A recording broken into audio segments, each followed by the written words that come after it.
xe lâu pian nam pun biết thêm bong in so a theng da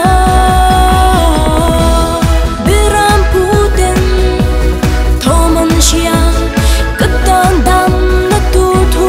lile fan la pian thu him taki an run po apian na tlom lein ran thenga zama se aramin kin ni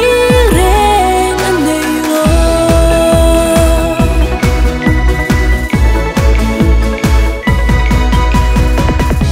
kuvelal herodan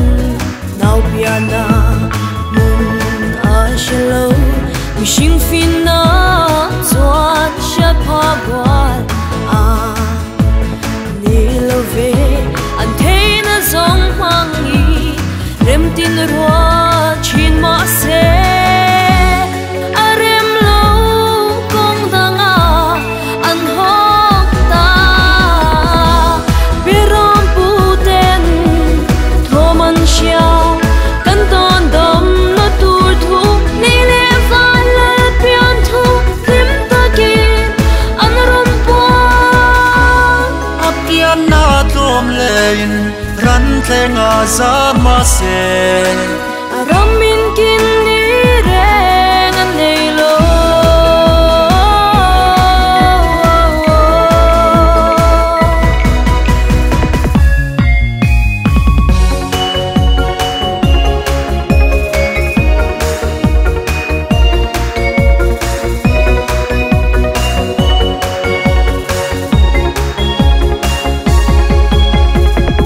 vanangil rual tenan ron puang chua long la sain leijunga shin mi ne na rem thu leng ro se vel swa tran tu tur chandam tu apiang ta aming lal I manu elati beram puten thoman shia kan tan dam na tu thu leile fal pian thu lim takin an ron pwa apian na thom lein ran thenga zar ma se ramin kin ni re anei lo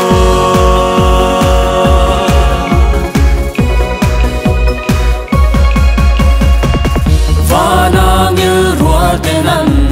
ron puang chua long la sa in leijunga shin mi ne na rim thu leng ro se ku veswa tran tu tu chandam tu apiang ta aming lal I manu elati beram puten thoman shia kan tan dam na tu thu leile falal pian thu lim takin an ron pwa apian na thom lein ran thenga zar ma se ramin kin ni re anei lo beram puten thoman shia kan tan dam na tu thu leile falal pian thu lim takin an ron pwa apian na thom lein ran thenga zar ma se ramin kin ni re anei lo